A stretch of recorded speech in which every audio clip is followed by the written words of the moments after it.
Лукашенко обменивается телеграммами с Трампом, але быццам проигноровал уласнае свята. Страшное ДТЗ у Полоцкім районе, пілігрымка у Буцлаве и конец сказки Каба-Верде на Мундыяле. Про гэта и не только у короткім выданні навінаў суботы 4 ліпеня на Белсаце. Пачынаем.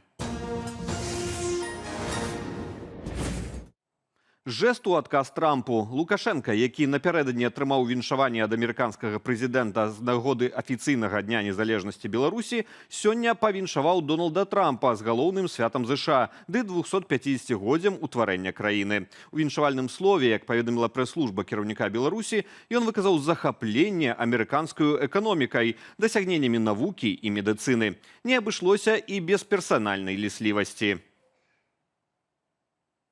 Паміж нашымі народамі ніколі не існавала супярэчнасцяў, і я, як прэзідэнт Беларусі, гатовы працаваць разам дзеля нармалізацыі беларуска-амерыканскіх стасункаў, а таксама падтрымліваць вашыя імкненні зрабіць нашу планету бяспечнейшым месцам для нашых дзяцей і ўнукаў.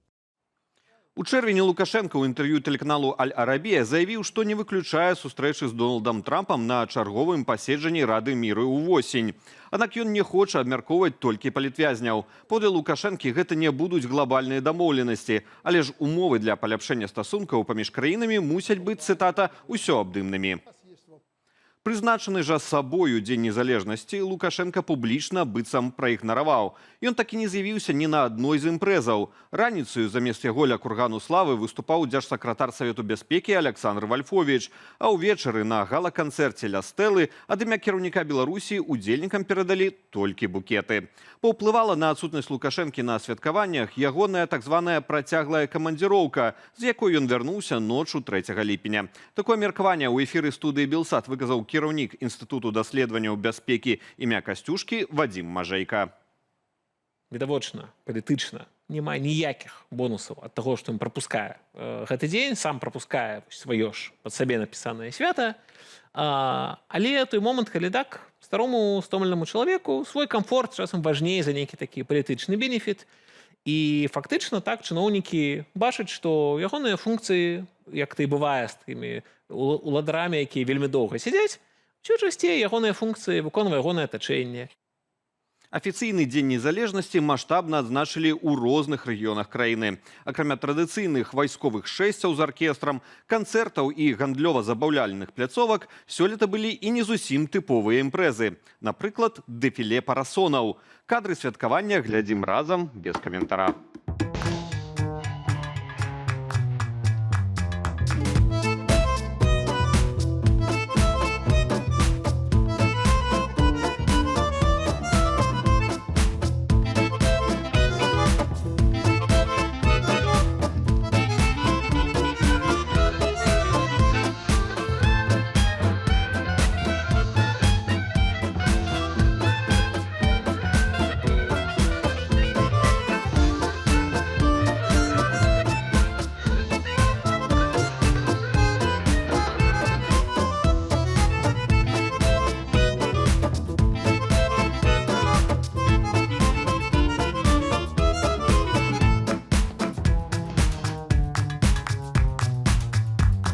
У берасці пачалі тэставаць першы беларускі электрычны катамаран. Стварыла навінку прадпрыемства «Мазман», якое звычайна спецыялізуецца на буйной колавай тэхніцы. Доследны экземпляр напярэдадні прывезлі ў рачны порт і спусцілі на ваду для праверкі хадавых якасцяў. 4-тоннае шпацырнае судна цалкам працуе на электрарухавіку і здольнае разганяцца да 20 км за гадзіну, паведамілі дзяржаўнай кампаніі «Белта» ў порце Берасце. Эксплуатацыя ў доследным рэжыме на рацэ Мухавец працягнецца 2 тыдні. Пасля фінальных дапрацовак катамаран пачне перавозіць турыстаў. У рэгіёне плануюць развіваць уласны рачны флот і з часам закупіць некалькі такіх суднаў рознай змяшчальнасці. У страшным ДТЗ непадалёк Полацку загінула дзяўчына-падлетак. Трагедыя адбылася вечарам пятніцы на пад'езднай трасе да гораду. На мокрай дарозе 20-гадовы кіроўца БМВ не даў рады кіраванню і выехаў на паласу сустрэчнага руху, дзе ягонае аўта сутыкнулася з «Фольксвагенам». Ад атрыманых траўмаў 17-гадовая пасажырка першага легкавіка памерла на месцы. Кіроўцу БМВ шпіталізавалі. Абставіны здарэння цяпер высвятляюць следчыя. Сёння ў Буславе праходзяць галоўныя падзеі штогадовага фэсту. Сёлета ён прымеркаваны да 35-годдзя аднаўлення каталіцкага касцёлу ў Беларусі. Для ўдзелу ў фэсце ў Буслаў прыбылі пілігрымы з розных мясцінаў Беларусі, у тым ліку з Ліды, Жодзіна, Полацку, Браслава ды іншых. На час імпрэзы ў горадзе ўзмацнілі захады бяспекі. Дзяжураць нарады міліцыянтаў на трыцыклах, працаўнікі ДАІ і АМАПу. Касцёл у небаўзяцце Найсвяцейшай Панны Марыі прымае вернікаў на знакамітым буслаўскім фэсце штогод. Гэтая ўрачыстасць прысвечаная мясцоваму абразу Маці Божай, вядомаму сваёй цудадзейнасцю. Варта адзначыць, што фэст у Буславе унесены ЮНЕСКО ў рэпрэзентатыўны спіс нематэрыяльнай культурнай спадчыны чалавецтва. Беларусь накрыла воблака пылку. У краіне фіксуюць рэзкі ўсплёск актыўнасці прыродных алергенаў. Віною таму адначасовае красаванне ліпы і злакавых траваў. Першую хвалю алергікі адчулі ўжо учора, аднак расслабляцца пакуль рана. Дыскамфорт на ўсёй тэрыторыі краіны працягнецца як мінімум да сярэдзіны наступнага тыдня. Прычым цяжэй за ўсё будзе жыхарам усходніх раёнаў, піша выданне times.by. Квітненне ліпы трывае звычайна да сярэдзіны ліпеня. Для злакаў гэты перыяд звычайна завяршаецца ў пачатку другога месяца лета, але можа сунуцца праз умовы надвор'я. І да навінаў спорту. Футбольны чэмпіянат свету напоўніцу імчыцца да вырашальных двубояў. Сёння раніцаю матч Калумбіі і Ганы завяршыў стадыю 1/16 фіналу. Паўднёваамерыканцы аказаліся мацнейшымі 1-0 і сталі апошнімі ўдзельнікамі 1/8. Раней пропуск у наступную стадыю атрымалі таксама зборныя Егіпту і Аргентыны. Фараоны ў серыі пенальці аказаліся мацнейшымі за каманду Аўстраліі пасля нічыёй 1-1 у асноўны час. Адзейныя чэмпіёны свету ледзь унеслі ногі ад галоўнай сенсацыі турніру – зборнай Каба-Верде. Месі і кампанія не ўдалося перамагчы ў асноўны час. 1-1 у першай дадатковай 15 хвілінцы каманды зноў абмяняліся галамі.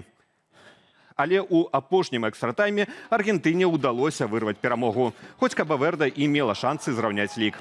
Аргентына рушыць далей, а прадстаўнікі невялічкай астраўной афрыканскай дзяржавы пакідаюць турнір сапраўднымі героямі.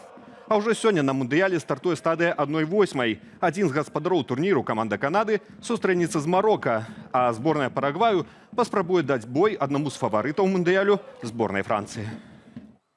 Пакуль увага большасці спартовых заўзятараў прыкаваная да футбольных палёў ЗША, Канады і Мексікі, на травяных пляцоўках Лондану набірае хаду Уімблдан, адзін з 4 турніраў вялікага шлема. Першая ракетка свету, беларуска Арына Сабаленка, у трэцім крузе перамагла прадстаўніцу Латвіі Алену Астапенку ў 2 сетах 6-4, 6-4. Суперніцай Сабаленкі на 1/8 стане 14-й нумар рэйтынгу WTA, прадстаўніца Японіі Наомі Осака. Варта зазначыць, што з 2022 года беларуска даходзіць мінімум да чвэрцьфіналаў кожнага турніру вялікага шлема, у якім бярэ ўдзел, а 3 свае апошнія Уімблданы Сабаленка завяршала ў паўфіналах. Пра развіццё падзею апавядуць мае калегі ў вечаровым выданні «Аб'ектыву» о 19 гадзіне. Заклікаю падпісвацца на нашыя сацыяльныя сеткі, а таксама, калі для вас гэта бяспечна, паставіць лайк і пракаментаваць гэтае выданне ў Ютубе. Так вы падтрымаеце нашу працу і дапаможаце распаўсюду незалежнай інфармацыі. Беражыце сябе і заставайцеся з Белсатам.